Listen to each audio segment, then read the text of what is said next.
Constituency అనుకుంటా వాడు పెట్టిండు. ఏం పెట్టిండాడు అంటే, అన్న సంజయ్ అన్న వాళ్ళు పూలు అమ్ముకుంటారే అన్న, వాళ్ళు పాలు అమ్ముకుంటారే అన్న, వాళ్ళు పండ్లు అమ్ముకుంటారే అన్న అన్నారు. సిగ్గులేని ఎదవా, పహల్గామ్ దాడిలో మతాన్ని అడిగి కాల్చిర్రా యూజ్లెస్ ఫెలో. తెలుసుకో ఫస్ట్.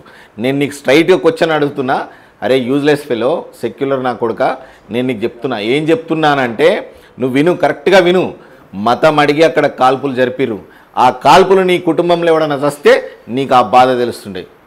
యూజ్లెస్ మాటలు, యూజ్లెస్ ఫెలోస్ కాదు చాలామంది తయారయ్యారు.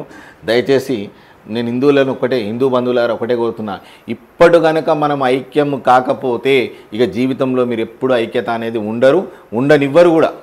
ఈ సెక్యులర్ నా కొడుకులే మన దాంట్లో మనకు స్విచ్ పెట్టే అవకాశం ఉంటుంది.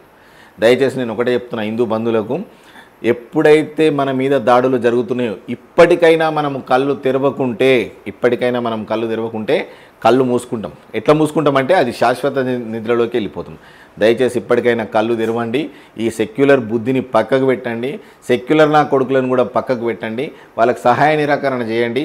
సెక్యులర్ వాళ్ళకి ఏదైనా ఆపద వస్తే మాత్రం కూడా మన హిందువులు కూడా ఎలకూర్రి అని చెప్తున్నాను. నేను డైరెక్ట్ స్ట్రైట్గా చెప్పేస్తున్నా. ఇలా ఎందుకు చెప్తున్నా అంటే నా లోపల ఆవేదన అనేది అట్లా వస్తుంది కాబట్టి మీకు చెప్పాల్సి వస్తుంది. నా ఒక్కని ఆవేదన కాదు, ఇది యావత్ భారతదేశ ప్రజల ఆవేదన. హిందూ బంధువుల యావత్ భారతదేశ ప్రజల ఆవేదన ఇది. తెలుసుకోండి, ఇప్పటికైనా బుద్ధి తెచ్చుకోండి. ఓడేమంటాడు, పాకిస్తాన్ను నేను ప్రేమిస్తా, నీకు లేకుంటే నీ దౌర్భాగ్యం. అరే అవులా పోయి చూడొక్కసారి పాకిస్తాన్లో ఏమవుతుంది, ఏం సంగతి నువ్వు వాడికి పోతే తెలుస్తుంది.